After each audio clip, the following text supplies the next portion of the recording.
how time flies, because believe it or not, it has been 10 years since the release of Beyoncé's Lemonade, one of the most celebrated mainstream albums of the past 10 years, of the 2010s. In a lot of ways, you could say a poptimist Bible. Of course, I had very positive thoughts on the album at the time when it dropped, but this is also a record whose story and context has been ever evolving in Beyoncé's catalog, which is why I thought it was kind of important to do a bit of an update and do a deeper dive on the record and the context it's taken on since its release. I also brought on Nosa Put You On to give her perspective on all this as well. So let's get into it. The Lemonade Convo. 10 years of Beyoncé's Lemonade. This album has been out 10 years now at this point, and I loved it when it first came out. My guest, Nosa Put You On, also enjoyed it a lot from what I know, and I figured, what better time to come together and have a conversation and just have a little reflection on not just what this album sort of meant to us and how it read when we first heard it, but like the ways in which it has aged, grown on us, become reinterpreted in our own minds and the public eye broadly, examine its impact and how it fits into Beyoncé's overall career at this point. Let's just get into it. First off, Nosa, thank you for coming through and making the time. Thank you for having me. Where to even start with this record? I mean, just to kind of begin here, I think, because a lot of my viewers are being newly kind of introduced to you here on the YouTube channel. What were your first impressions of this record when it was released originally? And, let's just kind of start there. Yeah, when Lemonade dropped, I was a teenager. But even then, with what little consciousness I really had to understand the depths of Lemonade, it was such an uncomfortable listen. And even today, it still sort of is. When you don't know, the thing about Beyoncé is Beyoncé has been very careful at crafting her image on a public front. So And when careful. when you have an artist at the caliber and sort of pedestal that we put Beyoncé at, and to have her be very upfront about the struggles she's facing with infidelity, within her marriage, within her social life. I saw someone who was sort of crowned like royalty break down emotionally.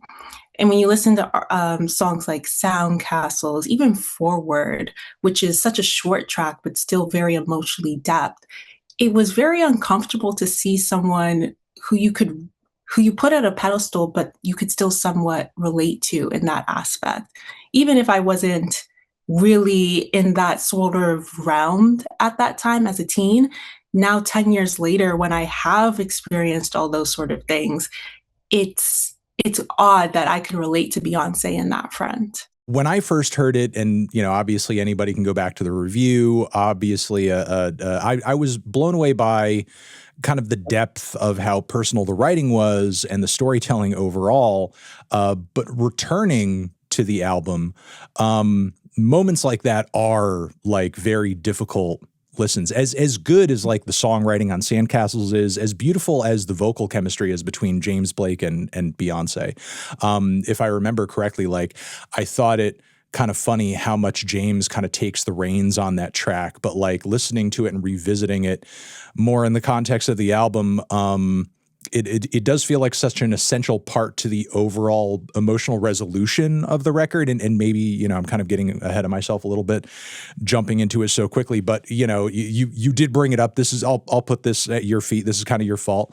But still like kind of taking that element of the record at this point, 10 years on, like, how do you feel about, I think, this very kind of key and pivotal moment in the track list where Beyoncé is like kind of coming to grips in a way with the cheating, with the infidelity, with the betrayal, because how I sort of read it and how it kind of sits for me is like, we're not really getting a whole lot of details in terms of like how we're smoothing this over, fixing this per se. We're just kind of like gritting and bearing it, and we're just moving forward, and we're just going to continue as if like, people need to behave and start, like actually like being real with each other and being consistent and, stop the lying and stop this, but we're just going to like roll on and just kind of like allow time to kind of heal this wound. Like, how does that message kind of sit for you? Or is that how that is, sorry, is that how you interpret it? I think that well, first of all, with the first half or three-quarters of the album, Hmm. I thought this was Beyoncé announcing her divorce from Jay-Z.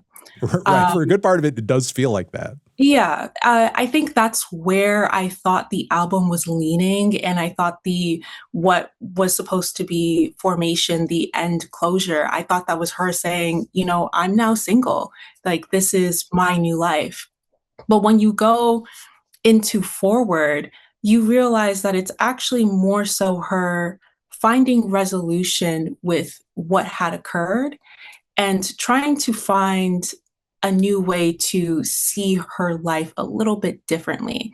And then I think that the second last track or the third last, All Night, was a really more like exemplified version of that. Like, even though all these things happened in our relationship, and even though we've gone through all this turmoil, at the end of the day, I still choose you. And that was her choice, like whether the public or her sister or anybody really agrees with what she chose for herself, her family, her relationship, it was her choice to move forward with that relationship. And it seems that she's better now for it. Yeah, to your point on Sandcastles, as angry and as unhappy as some passages of that song are in their writing, there still is that line when she's like, I can't erase you, no Yeah. matter like how angry I'm getting, no matter how many pictures I'm ripping up or whatever, it's like, it just can't happen. And, in your view, and I still kind of see this sentiment today when people talk about the record or talk about Beyonce, talk about her new music, or talk about Jay-Z, there is still kind of like that lingering sentiment I see from, I don't know if you could just say their fans, who are like, how is she still with him? After that Mhm. record, after all the anger, it still sort of seems like even with those resolutions that I think to a degree you do have to really like kind of read into to kind of like fully get them, because the angry parts of the record, the parts where she's really kind of harping on the betrayal here, do sound so loud and are some of the biggest moments on the record.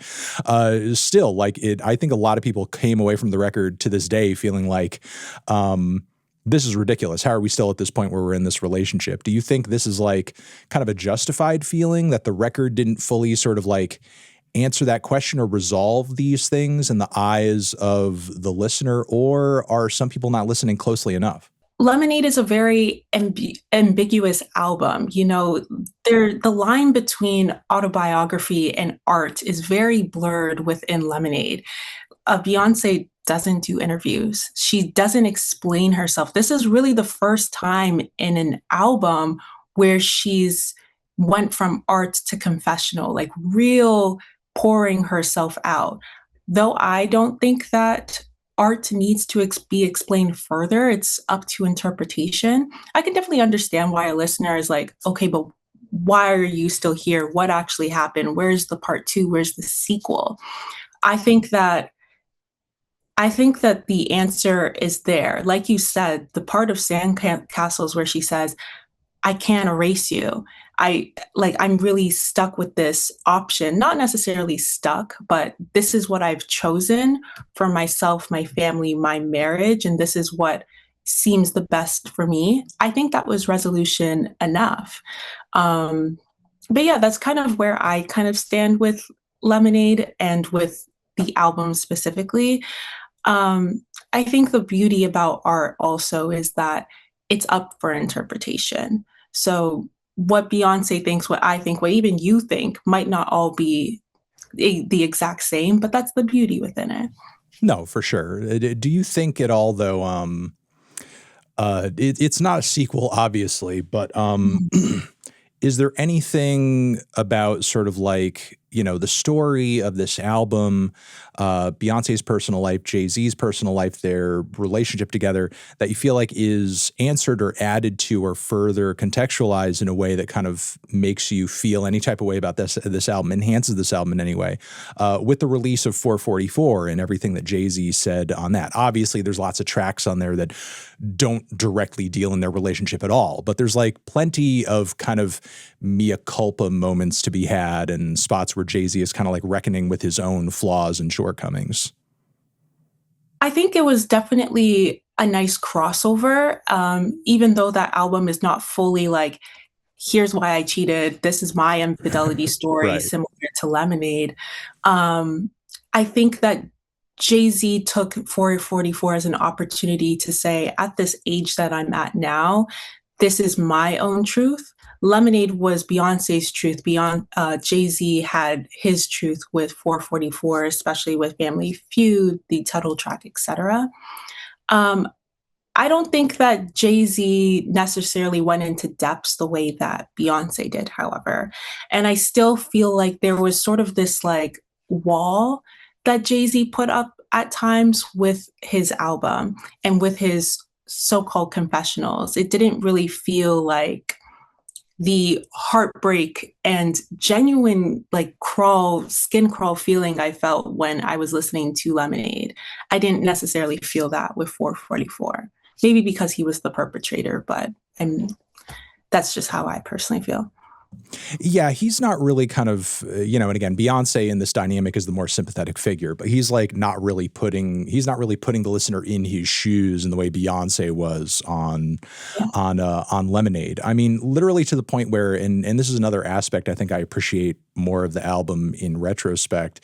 There are so many tracks on this record, and feel free to echo or disagree with this. Like, there's so many tracks that to me feel less like songs and more like, and this probably plays into the HBO visuals and everything that she was doing on that side, because that enhances the concept a lot too, and we haven't even gotten into that yet.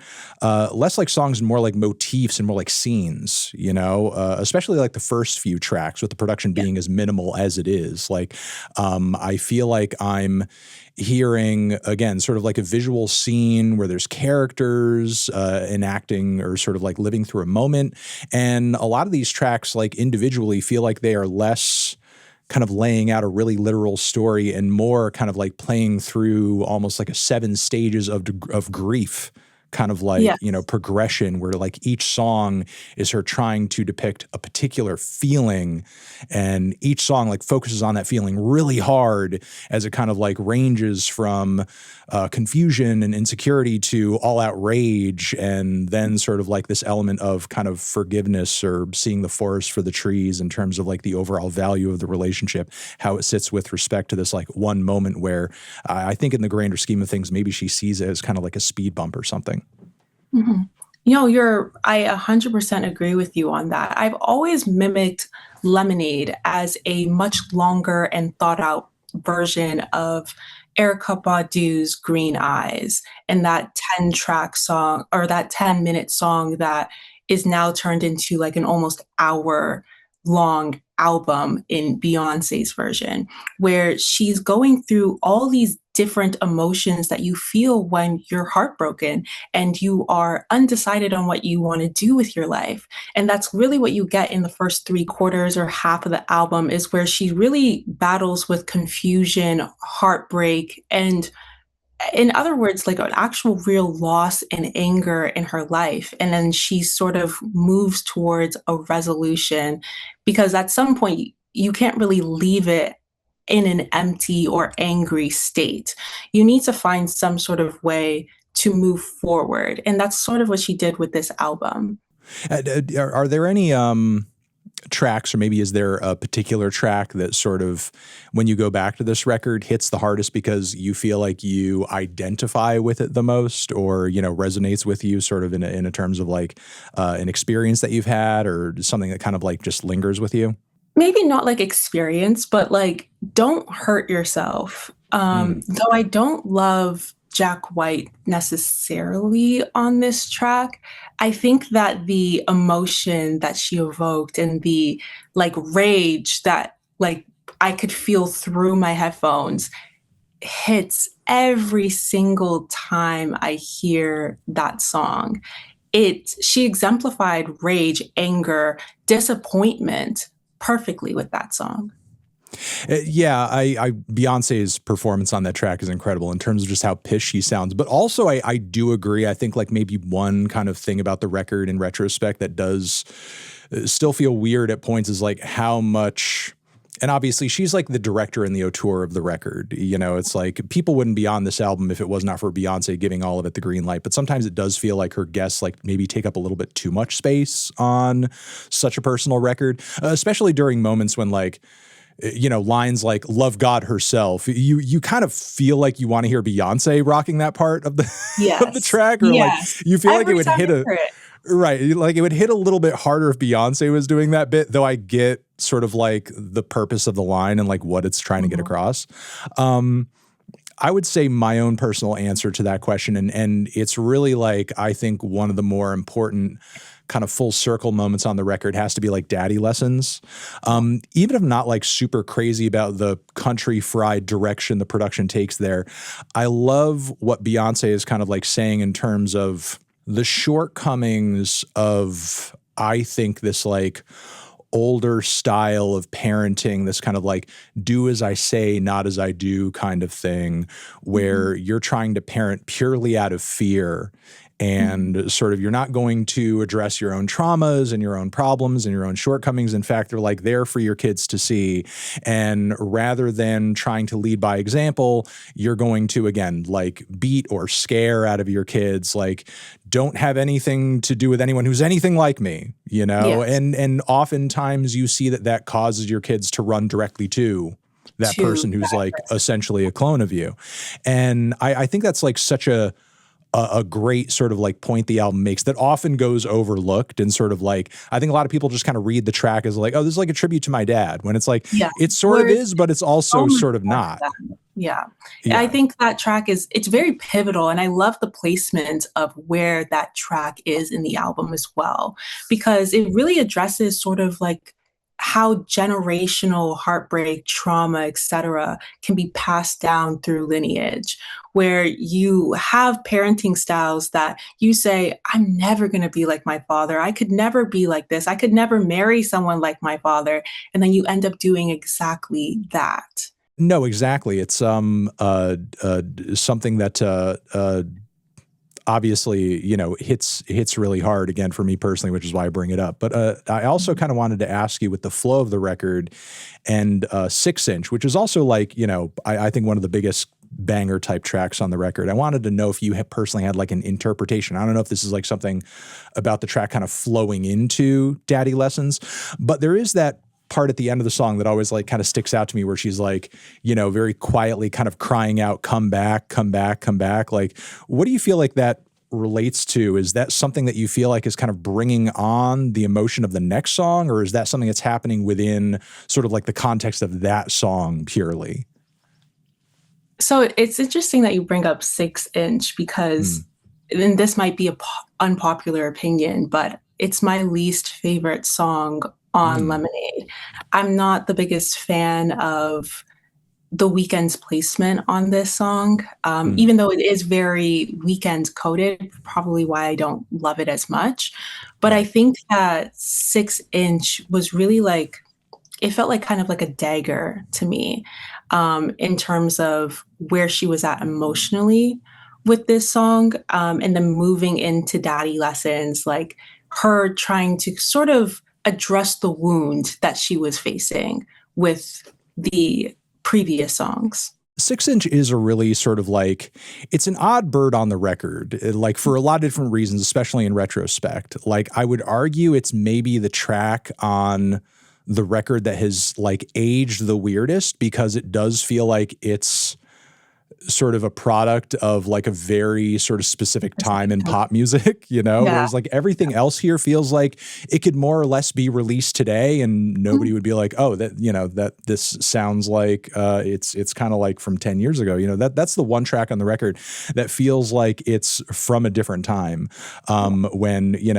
this kind of moody fusion of pop and trap and R&B was like all over the place and you really couldn't escape it. But like, I still think it does kind of like fit at least the character portrait of the time, because when it comes to stripper anthems, that's how they all sounded, Mhm. in Yes, 2015, exactly. 2016. And, Yes. I mean, and in one respect, that's what the song obviously is. But like when you take it in the greater context of the record, I think like, and again, speak to this if you agree or disagree. It sort of feels like it's trying to make a broader commentary on like, after all of this, I have to find some sort of way to pick up the pieces and once again sort of like achieve, maybe it's a fake it till you make it kind of thing, but like this vision or this station of I have to be this powerful sexual being that's sort of like being worshipped and sort of like viewed on a pedestal in a way.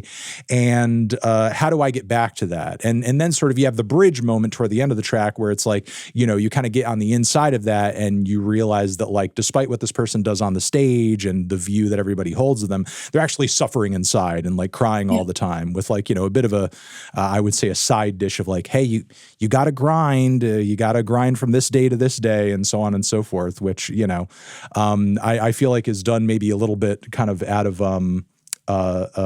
obligation, but like, still.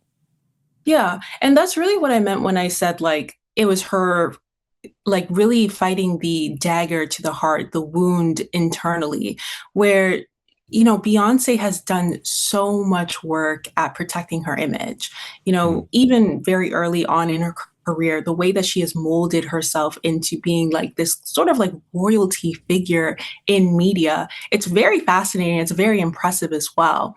But when you have such like personal battles really affecting how you portray yourself and how you go out and present, it will affect you on the outside as well as the inside. You can see that wound sort of get bigger throughout the album and then start to scab over near the latter half. The way that Beyonce has presented herself and, like when she performs, it has to be top notch every single time. Like the way that she does her dances, her performances, her singing, it's very particular. And then when you have these internal battles, that obviously affects it. No, it's true. And, the thing is like, and I don't want anyone to read this as like, necessarily a criticism of Beyonce herself or a mark against the album's quality, but like, the more that I sit with it and the more I reflect with it and the more I look at like, the progression of the record, it does sort of feel like, and I feel like in a way this does almost make the album more relatable because this is a lot of people's coping mechanism. It sort of feels like the solution is to like, we just have to go through it and we just have to survive through it and thrive through it. And like, not this record, as much as I do appreciate how personal it is, it does not feel like we're pulling up the floorboards kind of album and we're like laying all of it out there and we're dissecting all of it and figuring out the problems. It feels more like, no, we're just like putting another layer of subfloor over this. Yes. Yes. And just kind of hoping the house doesn't collapse upon itself. And that's what a lot of people do. A lot of people do that. In a way, it's like, I don't want to use the word assuring, but it's interesting to sort of see that somebody even at that level of popularity and success and, resources and everything, still has that same sort of like skill set to work with as your average person, because that's what a lot of people are sort of forced to do. Yeah, 100%. And I think that I'm not sure if we're really at the point where we want to talk about freedom, but I think that really plays into my feelings of freedom as well. Mm. And how I feel that that song, people really turned it into like a political song, rightfully so, I guess. Yeah. But I think that Beyonce's lyrics were intentionally sort of generic and not very pinpointed down to being very, very political, so that multiple people that could relate to it and pull from it in different ways and really just say, okay, now that I'm past this era of my life, I'm really sort of free. I'm moving on. Like I'm sort of done with anything that happened in the past. Yeah, no, it's true. The song is kind of framed, and even I myself, like, it read it as a track that's obviously like trying to, and given the political Eight of the time, yeah. dynamics at the time. Like it's a track that's very easy to read, and with the Kendrick feature too, as like, okay, this is just her making sort of like a political statement, but without sort of like leaning too hard into any specific thing, just like on, America's Got a Problem. Because, she is somebody who is careful about what she puts out there. But, simultaneously within the context of the record, this song sort of like adds to that sadness in a way that I was talking about, because while, you do have what sort of feels like somewhat of a resolution on the relationship side in terms of like, we're just going to get things back on track and sort of see where it goes from there. And you sort of have this assurance of like, yes, things will get good again. So long as you stop fucking up and there's enough time in between these moments to kind of like just feel regular, feel normal again. The demand, that sort of like longing for, that cry for freedom on that track is never really answered. It's asked for, and we never really get the sense of whether or not it's gotten, at least in a personal sense.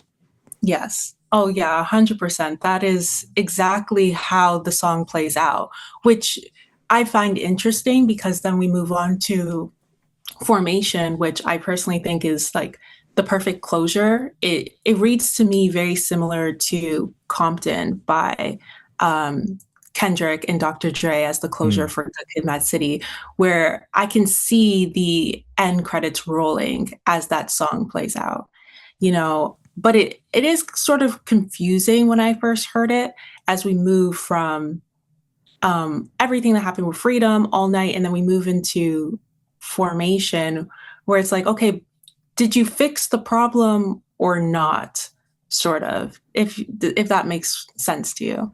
No, it does make sense to me. It sort of feels like Formation is such a great track for a lot of different reasons. Like, not only does it have some of the catchiest lines on the record, some of the most fun production on the record, and it's one of the songs that I think like has really sort of whose popularity is like held super strong since the release of this album. Like you said, it does sort of serve as that credits roll moment, but simultaneously it sort of further sort of like solidifies and confirms that sense like we're going back to regularly scheduled programming now. Yeah.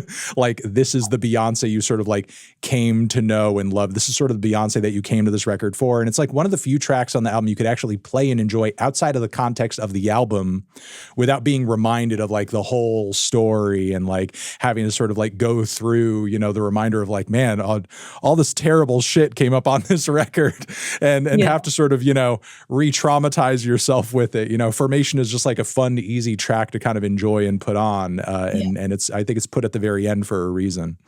Mm-hmm. No, I 100% agree with it.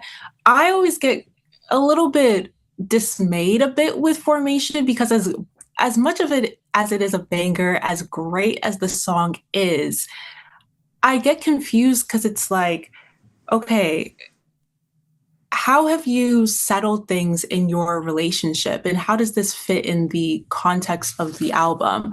Are you, because the way that we've talked in the past, 20 minutes about how she has sort of buried everything under the hatches. She's sort of, rolled over the conversation, but then Formation feels like, I'm sort of this big dog. I now run this relationship. I'm like, everything that I sort of say goes, in the concept of, you're not messing with me anymore. I am now like big dog. But that's not sort of how the album ended for me. It sort of ended with her feeling very complacent with the situation, and her just sort of being like, okay, this happened. This sucks for me, but I still choose you. So to then move into Formation was like, oh, maybe there is something I'm missing. Maybe there's a situation that you didn't really touch on in the album that us listeners are not aware of, but that's sort of how the song plays for me. Yeah, no, I fully agree with everything that you're saying. Like, we're not getting a full picture of the way all of this was kind of smoothed over, and which I think like, rings a little bit louder when you're talking about a figure like Beyoncé, whose kind of public life is so carefully crafted and sort of, orchestrated in terms of like what actually makes it out into the public eye. 10 years on, do you feel like those rightful sort of like lingering questions and bits of confusion, because this album doesn't answer everything and sort of like, display all of the facts of the situation. Like, do you feel like, this record has sort of like, in the grander scheme of things, worked more against Beyonce's favor than for it? Like, does the way that it's maybe altered some people's perception of her public image, does that outweigh the quality of the work? Like, obviously, we can look at the music in a way objectively and say, this adds to her catalog in a very positive way overall. Like, it's a net positive to her artistry and to her overall catalog. But simultaneously with putting that in her discography, does her public image take a hit that's sort of like, difficult to resolve? I think, yes, her public image did take a demise in this aspect, but I think that this album very much humanized her. I Mm, think for a lot of people, Beyonce was unattainable, unreachable, like not almost like not a real person for a lot of people, even to celebrities alike. You would see Beyonce and they, freak. Even today, they still do. But yeah. I think that Lemonade really brought that emotional side to say, I am actually a human. I am real. I make music, but I am still just a woman in a relationship with children. And this happens to many women alike. No, it's true. It is a really kind of like, it like you say, I echo the whole humanizing thing. And another thing that I really love about this album, that I feel like has really kind of added to the quality of her work overall, is I feel like it really sort of opened the floodgates and kind of gave her the encouragement and go ahead to just be like, get as conceptual as you want with each album. You know what I mean? Like, really drill down on an idea, because I love the hell out of, Renaissance. I mean, I think Yes. it's like one of the best pop records of the decade so far. And I think it's one of her best albums, period. Yes. And I, just as like, I know there's a lot of people that prefer Lemonade just for the story and the concept and kind of the personal element of it. But just as a music fan, the way that record so effectively tributes dance music, I think is just like amazing. The way it sort of like touches down on so many different eras and elements and aspects. And, people can debate. I mean, I think like it's pretty widely agreed upon that, as a tribute to country music, Carter 2 is not as good as Renaissance, but like it's still a really admirable effort in terms of like what she was trying to achieve on that record. And you could even argue that like the cultural splash the record had and kind of the conversation that it all made us collectively engage in terms of like, what are the boundaries between country music and popular music, and what genres are sort of like broadly agreed upon as being areas of music that white people can participate in, black people can participate in. I feel like is like something that we needed to, and is still not like fixed or addressed or anything, but like Beyonce opened up the Pandora's box and kind of forced people to kind of look at that question in a way that I feel like we hadn't quite up until this point. Yeah. And I think she also opened the floodgates of allowing mainstream artists to tap into different genres, tap into different Mm. sounds, and not be complacent like some other artists like to be in just one type of sound that their fans are expecting them to partake in. Well, this is something that, okay, before we started recording, this is something that we were actually talking about a little bit, because I feel like this is one of the last records to reach this level of mainstream popularity. And, correct me if there are examples that you feel like come to mind immediately. One of the last albums to sort of like come from the mainstream from this era that seemed like purposefully it was engineered to have a little bit of something for everybody. Because these days, I feel like a lot of the more mainstream artists out there, with the way streaming has sort of like, narrowed people's like listening diets down and algorithms and so on and so forth. It sort of seems like every artist is more or less incentivized just to play directly to the audience members of theirs that are going to stream their records the most obsessively, and that's it. I mean, I can, give someone like Sabrina Carpenter kudos for, touching down a little bit on like pop music, country, doing a little bit of like several different things. But I can't name a whole lot of albums that have been as big as Lemonade in the past 10 years that are really as diverse, genre wise, and really kind of touching down on a little bit of everything and doing all of it pretty well. Yes. Yeah. I 100% agree. And yeah, we were talking about how like mainstream artists, it really is a numbers games to them, and for the labels that want to invest in their music. I think that it's hard for an artist to branch out into a different genre if people aren't going to listen to it, especially if you're not going to do it well, or if you're really experimenting with that sound. It's hard for them to really dive into that aspect of their music.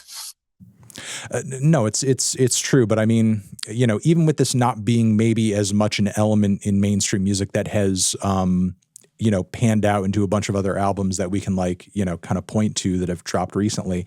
Are there other sort of like bits of influence or long lasting effects that you feel like Lemonade has had that you think show up on other albums that are like dropping today or in the last few years? I think that Lemonade really impacted Adele's latest album. Was it 30? Mm. Um, I think that that confessional is very similar in terms of songs like To Be Loved, and all those beautiful tracks that Adele gave us in the midst of her divorcing from her husband. I think that Lemonade really opened the floodgates of a mainstream artist being honest and real within their music, and allowing that to see how that can also get numbers, seeing how that can also become, an anthem like Formation or Hold Up or Sorry, but also be emotional like ballad songs like Sandcastles. Yeah, I think the record definitely did at least like help normalize the idea that artists can get a little bit more personal with their work in the streaming era, and not have every single song like desperate for some kind of like, hit potential or mainstream appeal, but still have the album overall be like a commercial and like cultural success. I mean, Beyonce very much like comes from an era of the music industry where, the limitations on like what you could put on a record, everything was like, combed through by the label and, made sure that like each song like had the most potential to make some kind of like motion or movement. And, Beyonce was sort of like the, power and influence and sort of like veteran status she had attained by that point in 2016, I feel like really kind of like led the way and showed other artists of her size, or maybe even like a smaller fraction or so, like kind of giving them the idea and encouragement that like, no, like you can like leverage your fame and your success and your popularity a little bit in the studio and just like kind of do what you want so long as it comes from a real place. You don't need to sort of like craft your records as if you're playing to a 2003 radio audience. It's like it's a new era now, and people are digesting music in a different way. Yeah, I definitely agree. And I also think that I think that Lemonade, even though songs such as 6 Inch feel very 2016, I think that it was also very forward thinking, which I don't necessarily think is where we're at currently in this decade with forward thinking music. I in fact think is quite the opposite in terms of, going back into like nostalgic music instead of trying to find what is our definitive sound within the 2020s. But I still think that Lemonade is a standard of what an album can be, whether that's conceptually or just or whether that's conceptually or popularly. I think that either way, it still was a standard of music. No, I don't disagree with that sentiment. I don't feel like the current era of popular music like mirrors what Lemonade was doing at all instrumentally. Like we really do feel like we're living through a bit of a nostalgia era at the moment. I feel like a lot of music fans are kind of like veering between nostalgia or nihilism. Yeah, which I also don't think is necessarily the artist's fault. Oh Not to yeah, get it's too like what off audience topic. it's like what It's audiences are really the demanding. audience saying, Right. "What happened to R&B is not the same anymore." So, like, what happened to like all the ballads? What happened to this? What happened to that? So, an artist is really just catering to what the listener is talking about. Yeah, and pop music too, with all the sort of like, dance pop and sort of EDM aesthetics of the 2000s kind of coming back. But simultaneously, as much as I like feel that way, I still think like if Beyonce put out Lemonade today, I still think it would hit. I still Yeah. think it would like stand out as a unique album. I still think it would do really well. I think people would still resonate with it somehow. And, sometimes there are records, I would say like To Pimp a Butterfly is an example of an album that like I think the world of.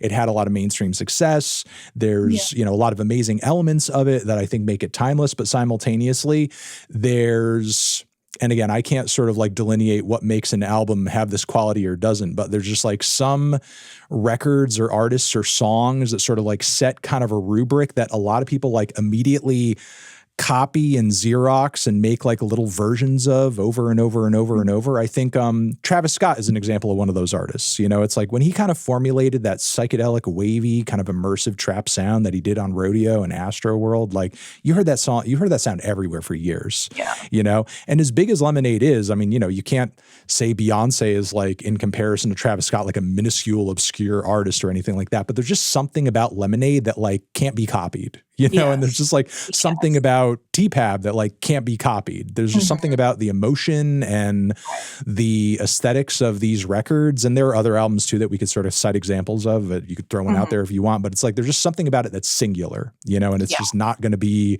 repeated, maybe by another once in a blue moon artist like 20 years later down the road or something. But like there's something about it in the immediate moment that's like not replicable. Like, I think that anybody could make a jazz rap album, but you're not going to do it the same way that you did Right. to Pimp a Butterfly. Same way you can make a genre-defying album like Lemonade, but not to the likeness and to the standard that is Lemonade. No, it's true. Before we head out, are there any sort of like, final thoughts or things about this album that you've come to appreciate more now that you sort of had more time with it, or things that you realized about it that you didn't initially when you first heard it? Maybe not. I think a standout for me still is the visuals of the album. I think that sorry, which we barely gotten into we at this barely point, got to, but like I think they're yeah. still very important. The visuals, you got an honest Beyonce, you had an emotional Beyonce. Like I still to this day, whenever I see Beyonce with that bat, I think it's such a beautiful aspect to really just humanize herself again. Like this was Beyonce really putting down her crown for a second and saying, like, I'm really just like any other woman who has gone through such an emotional battle or any type of aspect. The visuals were just as to the standard of this album musically, the visuals were also there as well. Yeah, I mean, specifically that element of it. Prior to that point, anybody who grew up listening to Beyonce, and even somebody who came to her as a teenager with this record like you did, given the way she had sort of like delivered herself to the public, I don't think anybody, even though it's obviously like, acted out and it's for the sake of like, a music, video component to the record, I don't think anybody in their wildest dreams could even imagine Beyonce doing anything within the realm of like crashing out. Yes. It's like, it's just not something you could even think Beyonce would do, but her sort of like embracing the idea of doing that, like, you can have these kind of like hot-headed moments and everybody has them. It says something. And, I mean, moving beyond that though, like it's kind of what I want to do is I want to ask you, like, if there's anything else about the visuals that, sort of like add to the quality of the album for you, but also on top of it, that's almost like another quality about the record that people were obsessed with and talking about as if it was like kind of this new frontier for like popular music and mainstream music, but has also kind of like proven to be another element of the album that has been like kind of unreplicable. It's like another element of the album that stands as like specific to it, even though I think Beyonce kind of like opened the door in a way and sort of like wrote a blueprint where it's like, you guys can try this too. And yet like just people have not been ambitious enough to do it. Yeah. It's very hard to make like a conceptual album and a conceptual video to match the album to that same caliber. Beyonce basically made a movie for her album, and I haven't seen someone do it just to the way that Beyonce had since. Yeah, to the level of quality. My head, Thriller by Michael Jackson. It was deliberate, and I think it was very important for her to do that with Lemonade specifically. I also think that it hasn't been replicated in the past 10 years. In fact, I think that music videos have really switched recently. And I want to say the past like 3, 4 years, music videos are just not to the standard that I would like them to be. We are getting like one shot, one scene music videos in just one room with more like visualizers. I find that music videos are, if anything, which I personally thought that Lemonade would set the caliber, the standard of, no, this is what a music video should be. This is what visual should be for an album. But I think that we're kind of backtracking a little bit with this decade, or maybe rewiring what we want the standard to be. Yeah. No, I mean, let's continue down this road, even though we're like, getting a little further away from Lemonade. But I think it's an essential part of the conversation. Like, I do think music videos right now are in the woods a little bit for a lot of different reasons. I mean, one, like, of course, like the youngest music fans are always going to, in a very big way, sort of like dictate the shape of the music industry because that's where like the hungriest music listeners are, among the youth. And we're currently sort of like, experiencing an era of the music industry where the youth did not grow up on MTV. So Yeah. it's like that more or less they probably grown up on like Lyrical Lemonade videos, Yeah. like and an earlier era of sort of like music video YouTube. So it's like the rubric for what was once the music video is like not being worked from for like how the 80s and 90s defined it. It's like, a new frontier in a way. And adding on top of that, the way that sort of like, we become such a visual culture. And like you say, it's like there's been this sort of like incentive for visualizers to sort of like, not be the replacement for the music video entirely, but to be put out there prematurely in lieu of a music video, just sort of like get people a little more engaged because people can't stand to even just have the stimulation of just a song playing. There has to be something else going on too to sort of like keep it engaging. And then on top of that, like, you recently had decisions made with like, YouTube pulling its reporting from Billboard because they didn't like the fact that, their streams and people's clicks on certain videos and stuff weren't counting as much as like a Spotify stream. So they're like, fuck it, and as a result, like, of course, like a lot of labels and artists are going to see there being less incentive, to doing the music video or investing purely in the music video to get people engaged and excited. And, it's not to say that people aren't trying or making attempts. I mean, Drake with all his Iceman episodes is certainly an example of an artist trying to have like a visual rollout of sorts, but like, him kind of hanging around near ice blocks and having a weird little Pinocchio guy run around in various places is like laughable in comparison to like what Beyonce did on Lemonade. Yeah. Yeah. No, you're 100% right in that aspect. I think that social media is also a really big aspect for that, and The the rise of popularity short of form. the reel and the short Yeah. form videos. So I do think that it's, as much as it is the artist, it is also the consumer just playing into what is trendy at the time. Right. No, for sure. Well, again, I appreciate you taking the time to talk to me about this album. Was really excited to, have an excuse to put it on again after a while and kind of dive back into it and just like get into the convo with you. And yeah, I just love how much we were on the same page with this one.